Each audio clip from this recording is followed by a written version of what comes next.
Hey guys, I hope you all are doing great. आज हम लोग बात करेंगे स्पिरिचुअल जर्नी की और इसके वेरियस स्टेजेस के। एक पर्सन जब जन्म लेता है इस धरती पे तो वो ये भूल जाता है कि उसके पिछले जन्म क्या हैं, कैसे हैं, वो इस जन्म में इस धरती पे किस लिए आया है। तो बहुत सारे लोग ऐसे होते हैं जो चूज़न वन होते हैं, जो अर्थ पे जन्म लेते हैं किसी न किसी पर्पस से, किसी न किसी काम को पूरा करने के लिए, जो एक रिस्पॉन्सिबिलिटी लेकर आते हैं। और जैसे जैसे वो अपनी लाइफ को ग्रो करते हैं वैसे वैसे वो बहुत सब कुछ अचीव करते जाते हैं, लेकिन भूल चुके होते हैं वो पर्पस जिसे लेकर उन्होंने इस अर्थ पे जन्म लिया है। तो कैसे उन्हें याद करवाया जाता है, कैसे पता चलेगा उनको कि ही और she have so many responsibilities, उनको कुछ करना है।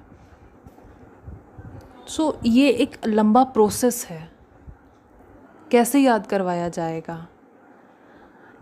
ऐसे पर्सन्स का, चूज़न वन पर्सन्स का, हमेशा से चाइल्डहुड से लेकर एक लंबी उम्र तक जीने का एक अलग ही एक्सपीरियंस रहता है। चाइल्डहुड में पर्सन को, उस इम्पैथ को, उस चूज़न वन को एक डिफरेंट एक्सपीरियंसेस होते रहते हैं। सबसे पहले तो एक एबनॉर्मल फैमिलीज़ में जन्म होता है, कुछ ना कुछ डिसफंक्शनल फैमिलीज़ में जन्म होता है, कुछ ना कुछ ऐसे एक्सपीरियंसेस चाइल्डहुड में होते हैं जो कसक छोड़ देते हैं उस चाइल्डहुड की। सब कुछ मिलता है लेकिन कुछ ना कुछ डिसफंक्शनल ऐसा होता है जो एक वुंड की तरह, एक दर्द की तरह सीने में रहे, और उसे ही लेकर वो ग्रो करते हैं, जो एक उनका इशू बन के बाद में सामने आता है। बहुत सारी स्टेजेस होती हैं लाइफ की, और हर एक डिफरेंट स्टेज पे हमें डिफरेंट लर्निंग मिलती है। लेकिन हम जिस पर्पस को लेकर अर्थ पे आए हैं और उस पर्पस को भूल चुके होते हैं, तो वो पर्पस हमें कैसे याद करवाया जाता है? हमें सारी रिलेशनशिप्स, हर एक एलिमेंट से, 3D लाइफ से डिटैच करने के लिए। और डिटैचमेंट कैसे होगी? With failures, with pain, with so many betrayals, with so many losings. बहुत सारा जब हम पेन महसूस करते हैं, जब हमारा विश्वास हर चीज़ से टूटता जाता है, एट द एंड आकर हम ईश्वर का दरवाज़ा खटखटाते हैं। तो वहाँ तक हम कैसे पहुँचते हैं, चलिए बात करते हैं। बेसिकली होता क्या है कि स्पिरिचुअल जर्नी एक ऐसी इंटेंशनल सर्च है जो एक सोल करता है खुद को यूनिवर्स से मिलवाने के लिए। लेकिन वो ये सर्च तब करनी शुरू करता है जब वो ऑलरेडी 3D लाइफ से डिटैच हो जाता है। उसके एक्सपीरियंसेस बहुत ज़्यादा स्वीट नहीं रहते, उसे बहुत ज़्यादा पेन मिलता है, रिलेशनशिप्स में फेलियर मिलते हैं, सब कुछ होते हुए एक कमी रहती है। उन कमियों को लेकर जब वो पेन महसूस करता है, तकलीफ़ महसूस करता है, उस वक्त वो ये सोचने पर मजबूर हो जाता है कि मेरे साथ ऐसा क्यों हो रहा है, ईश्वर मेरे साथ ऐसा क्यों कर रहे हैं। लेकिन हम चूज़न वन लोगों में एक चीज़ हमेशा कॉमन होती है, हम अपने जन्म से ही इंट्यूटिव रहते हैं।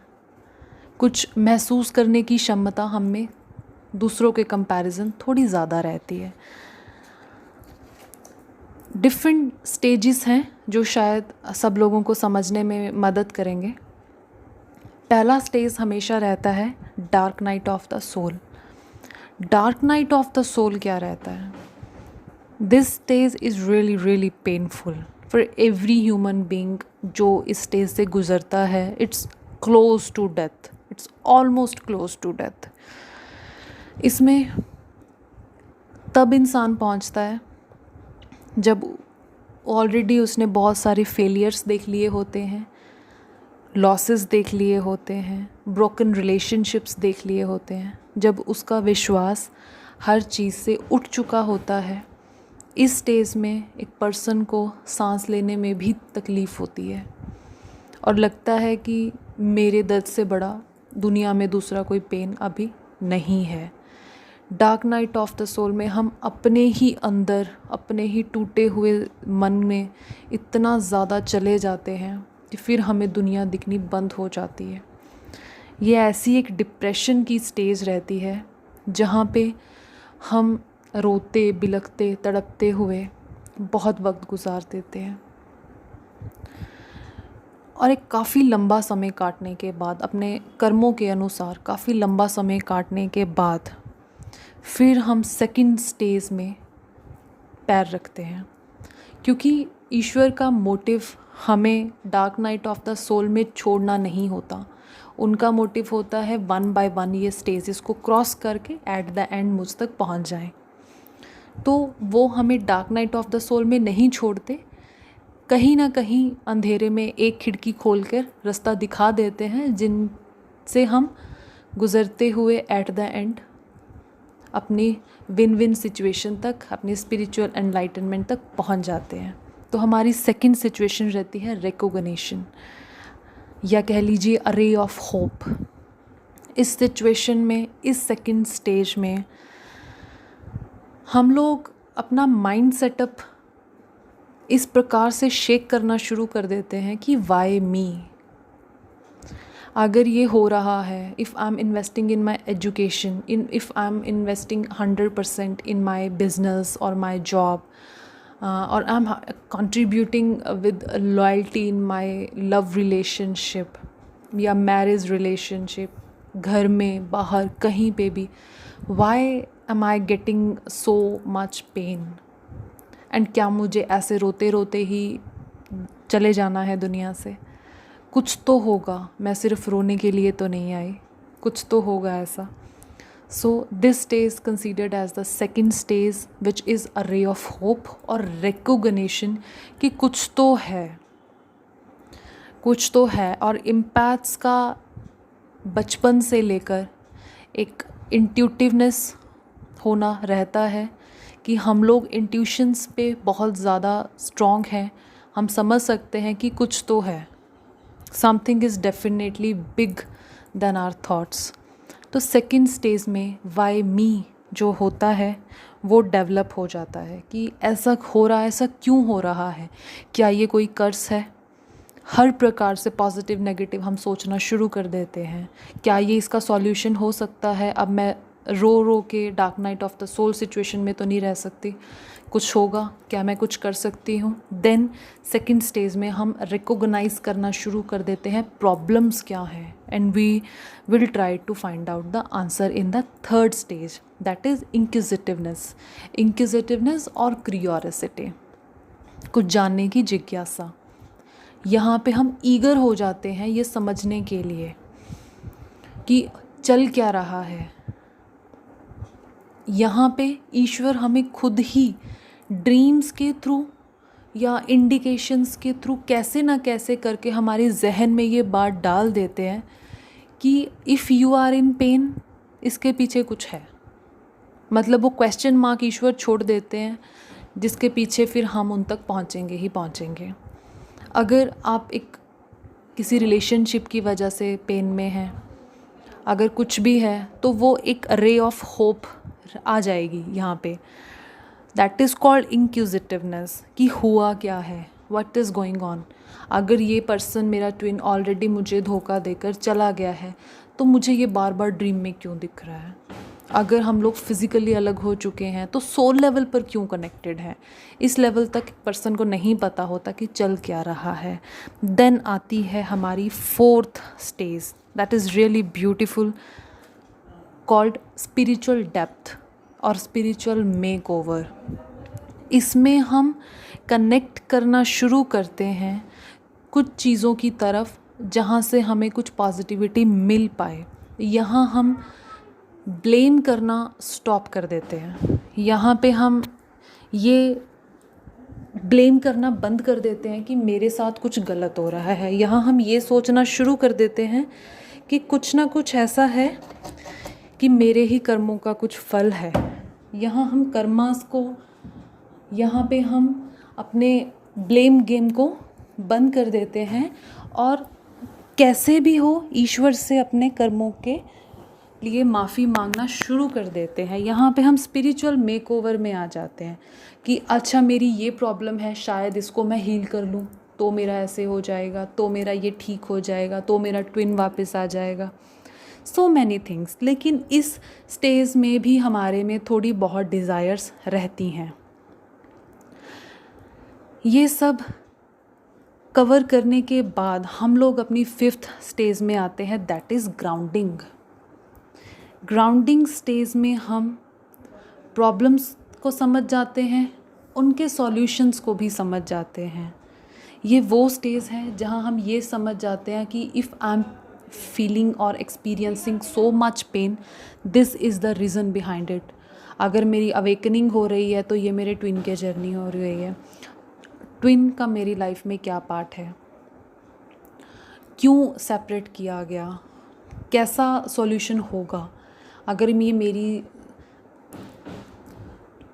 अवेकनिंग मेरी फैमिली की वजह से हो रही है तो क्या गलत पैटर्न है मेरी फैमिली के, क्या एंसेस्टर ऐसे कर्स हैं जो मुझे ठीक करने हैं। तो ग्राउंडिंग में हम सॉल्यूशंस में आ जाते हैं। इस स्टेज में हम लोग मेडिटेशन करते हैं, स्पिरिचुअल बुक्स पढ़ते हैं, कनेक्ट करते हैं खुद को नेचर के साथ, बैलेंस रहते हैं, अपनी जो स्थिति है, मानसिक स्थिति है, उसको स्टेबल कर लेते हैं। और सबसे इम्पॉर्टेंट जो होता है इस स्टेज में, हम साक्षी भाव से देखना शुरू कर देते हैं। हम ये समझ जाते हैं कि ये सोल गेम है, कुछ समय के लिए हम अर्थ पे हैं, हमें बहुत सारे कन्फ्लिक्ट्स, ऐसे बहुत इशूज़, डिस्कशंस जिनसे हमारे सोल पर्पस का कोई लेना देना नहीं है, हम उन इश्यूज से खुद को दूर रखें। That is a very important stage, grounding. Next stage जो होती है हमारी, that is soul purpose, connected with soul purpose.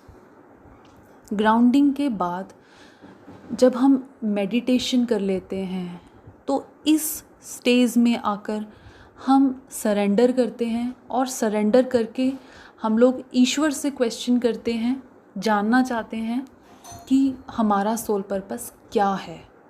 क्योंकि 6th स्टेज तक आते आते हम लोग इतना अंडरस्टैंड कर जाते हैं कि जो भी हो रहा है किसी पर्पस से हो रहा है। अगर मेरा ये पर्पस पूरा नहीं होगा तो डेफिनेटली मेरी ट्विन जर्नी भी कंप्लीट नहीं होगी, राइट। तो यहाँ पे आके हमें अपने सोल पर्पस को समझना है। तो सोल पर्पस हमारा कुछ भी हो सकता है। आपको अपना सोल पर्पस जानने के लिए इधर उधर भागने की ज़रूरत नहीं है। आप ईश्वर से कनेक्ट कीजिए, आप डिवाइन से कनेक्ट कीजिए, आप गॉड से कनेक्ट कीजिए, उनसे सवाल पूछिए, आपका सोल ऑटोमेटिकली अपने पर्पस के साथ कनेक्ट हो जाएगा। चाहे वो NGOs हो, चाहे वो सोसाइटी पैटर्न चेंज करना हो, चाहे वो एनिमल्स के साथ कनेक्टेड हो, या it could be anything much bigger than our thoughts. So यहाँ पे हम अपने सोल पर्पस को ढूंढते हैं और उससे कनेक्ट करते हैं। और जो लास्ट स्टेज होती है, that is the 7th stage, which is called enlightenment. This is a very amazing, blessed, beautiful stage. Nothing can be bigger than enlightenment stage. Enlightenment stage में हम इतना समझ जाते हैं कि हम लोग सोल हैं, हमें अपने कर्मास क्रिएट नहीं करने हैं, हमें अपने एंसेस्टर्स, फैमिली पैटर्न्स सब कुछ जस्टिफाई करके रीसॉल्व करना है। एट द एंड हमें अपना सोल पर्पस करना है। हमारे जैसे लाखों को हमारी ज़रूरत होगी, हमें हील करना है, हमें सबको इनलाइटन करना है। That one is the last stage. और इस स्टेज तक आते आते हम अपनी खुशी से, जिस भी कारण हमारा जन्म होता है, जिस भी कारण हमारा अपने ट्विन से सेपरेशन होता है, जिस भी कारण हम फेलियर्स में आते हैं, जो भी होता है, इस 7th स्टेज में आके सब कुछ रिसॉल्व हो जाता है। ये वो स्टेज है जहाँ हमारी कोई डिज़ायर, विश नहीं होती, लेकिन वो डिज़ायर जो एक वक्त पे हमें dark night of the soul experience करवाती है, वो डिज़ायर्स इस वक्त हमें स्पिरिचुअल गिफ्ट्स के रूप में मिल जाती है. So these are the different 7 stages. I hope आप लोग जिस भी स्टेज पे हो आप इसको समझ पाओ, मैं कनेक्ट कर पाऊँ आप लोगों के साथ और आपको समझा पाऊँ. So I'll meet you in my next video. Till then, take care. Thank you.